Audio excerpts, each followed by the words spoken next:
ആകാശവാണി പ്രധാന വാർത്തകൾ വായിക്കുന്നത് ഹക്കീം കുഞ്ഞായി. നെടുമ്പാശ്ശേരി എയർപോർട്ടിൽ വൻ ബീഫ് വേട്ട. അടിവസ്ത്രത്തിൽ ഒളിപ്പിച്ചു കടത്തിയ 1.5 കിലോ ബീഫ് കസ്റ്റംസ് അധികൃതർ പിടികൂടി. ഇതിൽ 1/2 കിലോ വരട്ടിയതും ബാക്കി 1 കിലോ ഫ്രൈയുമാണ്.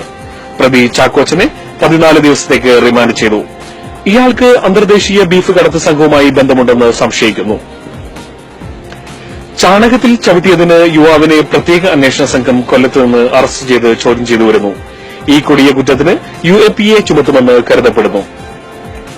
പശുവിന് കാടിയും പരുത്തിക്കുരുവും കൊടുക്കാൻ 2 നേരം താമസിച്ചതിന് കോഴിക്കോട്ട് നിന്ന് ബീരാനെയും കുടുംബത്തെയും റിമാൻഡ് ചെയ്തതായി റിപ്പോർട്ട്. പട്ടിണിയാണ് കാരണമായി പറയുന്നതെങ്കിലും തീവ്രവാദ ബന്ധം ഉണ്ടോ എന്ന് സംശയിക്കുന്നതായി പോലീസ് പറഞ്ഞു. പിന്നാക്കിൽ വിറ്റാമിൻ കുറവ് ഉണ്ടെന്ന് കണ്ടെത്തിയതിനെ തുടർന്ന് 100ഓളം പലചരക്ക് കടകൾ ആരോഗ്യവകുപ്പ് അടച്ചുപൂട്ടാൻ ഉത്തരവിട്ടു.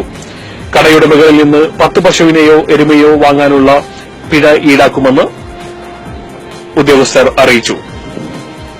പശുമുരുകൻ എന്ന ചിത്രത്തിനെതിരെ പ്രതിഷേധവുമായി പശു സംരക്ഷക മുന്നണി നേതാവായ ശശി രംഗത്ത്.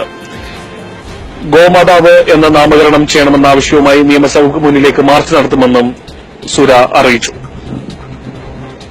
ബീഫ് നിരോധിച്ചതിൽ പ്രതിഷേധിച്ച് കിസ് ഓഫ് ലവ് പ്രവർത്തകർ മറൈൻ ഡ്രൈവിൽ പോത്തിനെ ചൊമ്പിക്കുമെന്ന് കിസ് ഓഫ് ലവ് പ്രവർത്തകർ അറിയിച്ചു.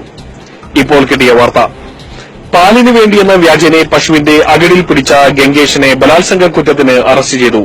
ഇയാളെ വന്ധീകരിക്കുമെന്ന് ആരോഗ്യവകുപ്പ് അറിയിച്ചതായി പത്രക്കുറിപ്പ് വ്യക്തമാക്കുന്നു. ഇതോടെ വാർത്തകൾ കഴിഞ്ഞു. നമസ്കാരം, നന്ദി.